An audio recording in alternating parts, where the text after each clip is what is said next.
Hi all, അസ്സലാമു അലൈക്കും. Welcome back to Silnas kitchen. ഇന്നത്തെ റെസിപ്പി എത്ര കഴിച്ചാലും മതി വരാത്ത നല്ല അടിപൊളി ടേസ്റ്റി ആയിട്ടുള്ളൊരു ഈവനിങ് സ്നാക്സിൻ്റെ റെസിപ്പിയാണ്. എന്തായാലും നിങ്ങൾക്ക് എല്ലാവർക്കും ഇഷ്ടാവും. അതുകൊണ്ട് തന്നെ ഈ വീഡിയോ സ്കിപ്പ് ചെയ്യാതെ മുഴുവനായിട്ടൊന്ന് കണ്ടു നോക്കണേ. റെസിപ്പിയിലോട്ട് കിടക്കുന്നതിന് മുമ്പായി സിൽനാസ് കിച്ചൺ ചാനൽ ആദ്യമായിട്ട് കാണുന്നവരാണെങ്കിൽ പ്ലീസ് ഒന്ന് സബ്സ്ക്രൈബ് ചെയ്തേക്കണേ. ഒപ്പം തന്നെ ഈ വീഡിയോസ് നിങ്ങൾക്ക് ഇഷ്ടപ്പെടുകയാണെങ്കിൽ ഒരു ലൈക്ക് ചെയ്ത് ഷെയർ ചെയ്ത് സപ്പോർട്ട് ചെയ്യാനും മറക്കരുത്. ഇനി നമുക്ക് റെസിപ്പിയിലോട്ട് കിടക്കാം. അപ്പോൾ ആദ്യം തന്നെ ഈ ഒരു പലഹാരം തയ്യാറാക്കാനായിട്ട് 250 ml കപ്പിൻ്റെ അളവിൽ 1 കപ്പ് ഗോതമ്പ് പൊടിയാണ് ഇതുപോലെ ഒരു പാത്രത്തിലേക്ക് ഇട്ട് കൊടുക്കുന്നത്.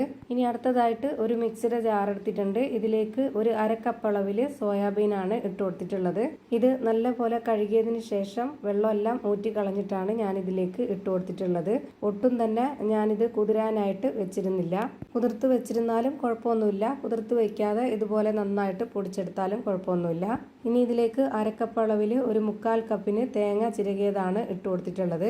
പിന്നെ ഒരു ചെറിയ കഷ്ണം സബോള ഒരു 3-4 പീസാക്കിയിട്ട് ഇതിലേക്ക് ഇട്ട് കൊടുത്തിട്ടുണ്ട്. പിന്നെ ഒരു 2 അല്ലി വെളുത്തുള്ളി കട്ട് ചെയ്തിട്ട് ഇട്ട് കൊടുക്കുന്നുണ്ട്.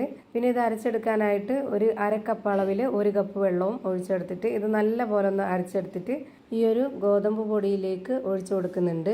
ഒരുപാട് അങ്ങ് നൈസായിട്ടല്ല അരച്ചെടുത്തിട്ടുള്ളത്, കുറച്ച് തരിതരിയോട് കൂടിയാണ് ഇത് അരച്ചെടുത്തിട്ടുള്ളത്. ഇനി ഇതിലേക്ക് ആവശ്യത്തിനുള്ള ഉപ്പും കൂടെ ഇട്ട് കൊടുത്തതിന് ശേഷം ഇത് കൈ വെച്ച് നല്ല പോലെ ഒന്ന് കുഴച്ചിട്ടെടുക്കാം. കുഴച്ചിട്ടെടുക്കുക എന്ന് പറയുമ്പോൾ നമ്മുടെ ചപ്പാത്തിക്കൊക്കെ കുഴച്ചെടുക്കുന്ന പോലെയൊന്നും കുഴച്ചിട്ടെടുക്കേണ്ട ആവശ്യമില്ല. അത്ര ടൈറ്റൊന്നും ഇല്ല, ഈ മാവ് കുറച്ച് ലൂസായിട്ടാണ് ഇരിക്കുന്നത്. ഞാനിപ്പോൾ ഇതിലേക്ക് വേറെ വെള്ളമൊന്നും ഒഴിച്ചു കൊടുത്തിട്ടില്ല, അതിൻ്റെ ആവശ്യം വന്നിട്ടില്ല. ഇപ്പോൾ ആ മാവ് നന്നായിട്ട് ഒതുക്കിയെടുത്തിട്ടുണ്ട്. ഇനി കയ്യിൽ കുറച്ച് ഓയിലോ എണ്ണയോ ഒന്ന് സ്പ്രെഡ് ആക്കിയതിന് ശേഷം നമുക്ക് ഇതിൽ നിന്ന് കുറച്ച് മാവ് എടുത്തിട്ട് ചെറിയ ചെറിയ ബോൾസ് ആക്കിയിട്ട് എടുക്കാം.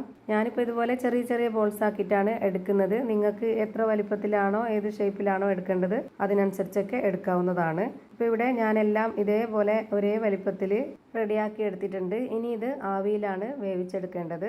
ഇത് ആവിയിൽ വേവിച്ചെടുക്കാനായിട്ട് ഞാനിവിടെ ഒരു പാൻ സ്റ്റൗവിലേക്ക് വെച്ച് കൊടുത്തതിന് ശേഷം അതിലേക്ക് വെള്ളം ഒഴിച്ചു കൊടുത്തിട്ടുണ്ട്. കുറച്ച് വെള്ളമാണ് ഒഴിച്ചു കൊടുത്തിട്ടുള്ളൂ. ഇനി ഇതിലേക്ക് ഒരു റിങ് ഇറക്കി വെച്ച് കൊടുക്കുന്നുണ്ട്. ആ ഒരു റിങ്ങിൻ്റെ പകുതി വരെ നിൽക്കുന്ന വെള്ളമേ ഒഴിച്ചു കൊടുക്കാവുള്ളൂ. ഈ ഒരു സ്റ്റീൽ പാത്രം ഇതിനുള്ളിലേക്ക് ഇറക്കി വെച്ച് കൊടുത്തതിന് ശേഷം ഇനി ഇത് അടച്ചു വെച്ചിട്ട് വേവിച്ചെടുക്കാം.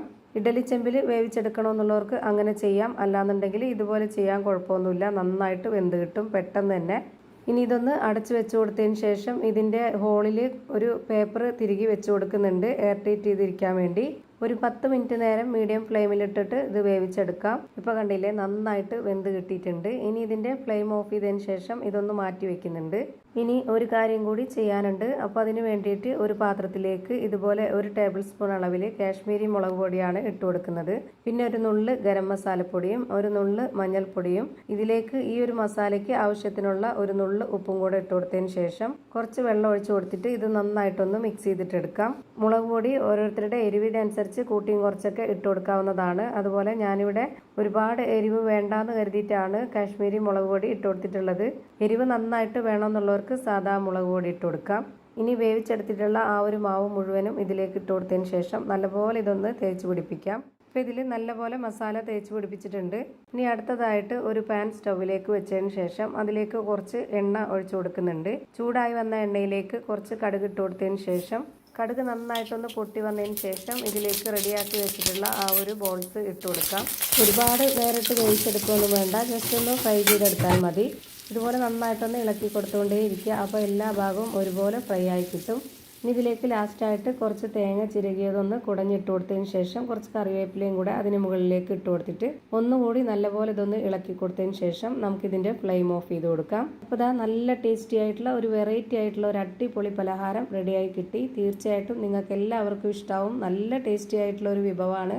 ഇത്രയേ ഉള്ളൂ ഇന്നത്തെ വീഡിയോ. വീഡിയോ ഇഷ്ടമായാൽ ലൈക്ക് ചെയ്യാനും കമൻറ്റ് ചെയ്യാനും ഷെയർ ചെയ്യാനും മറക്കരുത്. അതുപോലെ തന്നെ ഞാനിടുന്ന പുതിയ പുതിയ വീഡിയോസ് നോട്ടിഫിക്കേഷനായിട്ട് കിട്ടുന്നതിന് വേണ്ടി സബ്സ്ക്രൈബ് ചെയ്ത് ബെല്ലൈക്കൺ അമർത്തി അതിൽ ഓൾ എന്ന ഓപ്ഷൻ എനേബിൾ ചെയ്ത് കൊടുക്കാനും മറക്കരുത്. പുതിയൊരു വീഡിയോയുമായി വീണ്ടും വരും. Thank you for watching.